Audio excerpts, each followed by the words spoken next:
And it's going to be part 2 of Titanic today. And, yeah. So, what is that?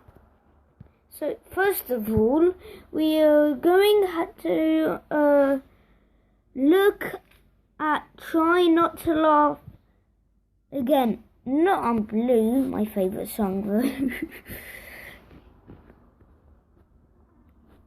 So, time to do the Titanic thing.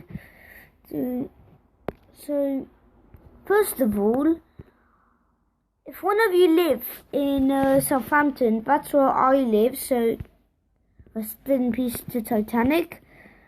And everyone in there is dead. So,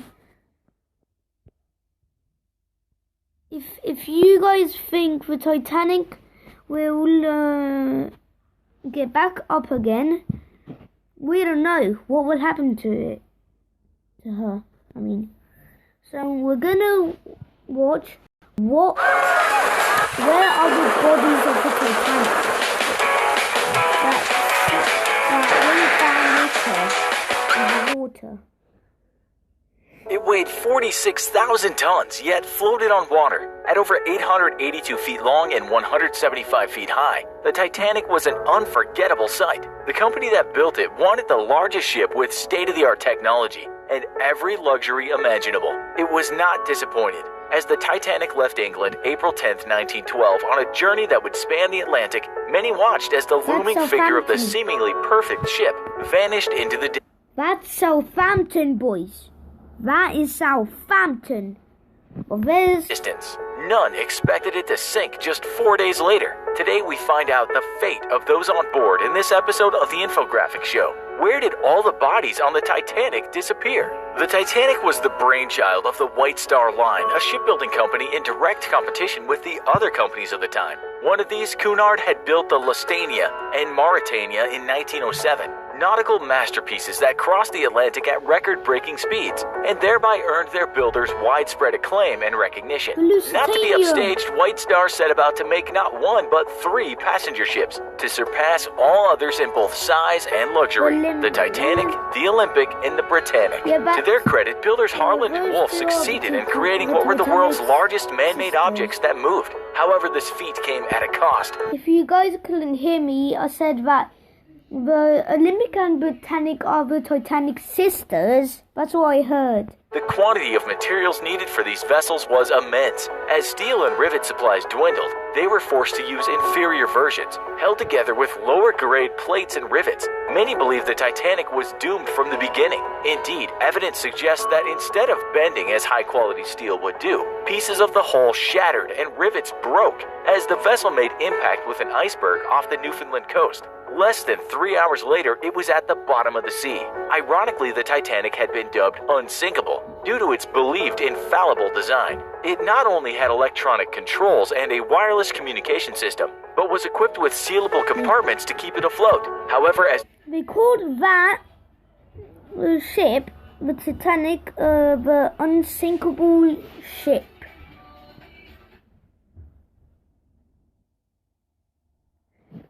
the ship veered left in a failed attempt to avoid the iceberg. Nearly 300 feet of holes were knocked into its right-hand side. Water flowed into 6 of the supposed watertight compartments, and then moved on to fill the rest. Many believed this event was mostly due to human error. A radioed warning of icy conditions, for example, was dismissed as unimportant. The lookouts responsible for sighting obstacles could not access their binoculars. Even the captain may have pressed on, in hopes of making record speeds. Mother Nature was of no help either. Large chunks of ice and hazy optical illusions only contributed to the crash. Further, nearby ships could not tell the Titanic was sinking. The lack of aid, in addition to the shortage of lifeboats, resulted in a profound loss of life. In the panic and chaos, the boats that were available were also misused, leaving 400 empty seats and over 1,500 people stranded. As the front of the ship sank with the weight of incoming water, the back rose steadily higher. Mounting pressure eventually caused it to crack, sending the front into the depths of the ocean. The rest soon followed. By 2:20 a.m. on April 15, 1912, what was left of the Titanic was gone. The 710 who survived were rescued by the Carpathia, responding to Titanic's signals of distress. It did not reach the area, however, until almost 2 hours later. While the Titanic sank in the darkness, the sun was rising by this time, highlighting the remains of the less fortunate, lifelessly suspended in the sea. The Carpathia was forced to navigate around multiple icebergs and past floating bodies to reach those still alive.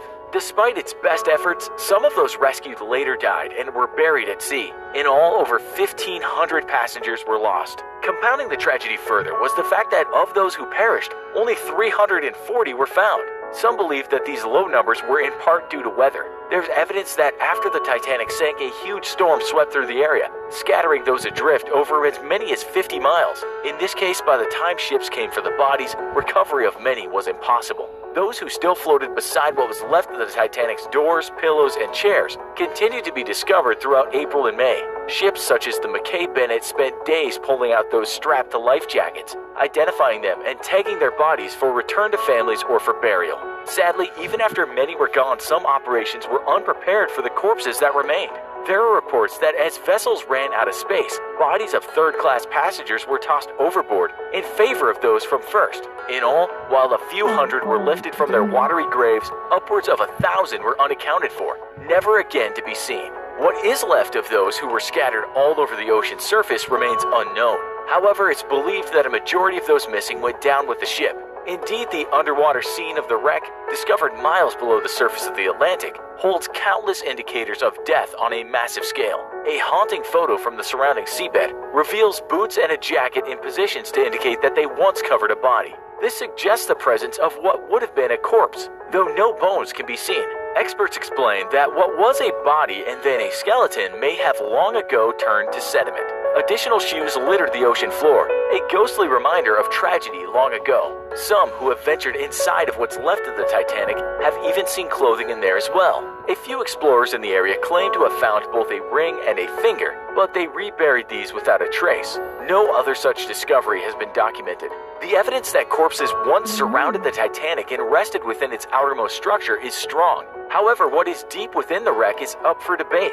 Some believe that hundreds died inside and remain there still. If this is true, it's possible that bones and teeth, perhaps even entire bodies, lie within it. After all, in the most interior areas closed off from currents and without a supply of oxygen-rich water, bodies would be free of fish or worms. In general, decomposition halts in such isolated conditions. In fact, organic materials left in similarly cold, pressurized environments without access to a current have been preserved for as long as centuries. It would seem that inside the ship and nowhere else, that recognizable remains, should any exist, could be found. Fortunately, those at rest within the Titanic will be left in peace. As an over a century-year-old wreck, the Titanic now falls under the protection of the 2001 UNESCO Convention, making damage or pillage to the site illegal. But the question remains, are the people still trapped within the Titanic? And if so, how many? Have they been preserved, or are they now a form of sediment, as we will all eventually be? Let us know in the comments. Also, be sure to check out our other video called 50 Facts About Titanic You Didn't Know. Thanks for watching, and as always, don't... Okay, that's depressing. I'm gonna hatch my dragon egg. Yeah, look at that little guy. Let's feed him a pig. Yes, eat that pig. Level 50. Eat a wolf.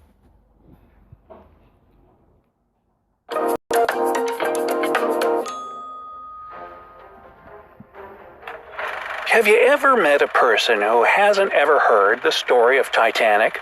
I have. Unlikely. Even if you ask a 10-year-old, they'll tell you exactly what took down the gigantic ship. However, some survivors of the sinking legend would beg to differ. Here's one of their stories, and surprise, it has nothing to do with an iceberg. Armenian publicist Vodkanak Bayurate was 25 years old in the spring of 1912. He described what happened on his journey to America on the most famous ship in the world in his memoirs. Quick history quiz. Do you remember when the Titanic left the Southampton dock? Did I hear April 10th, 1912? Yeah, my that's God. right. Saloon, the Did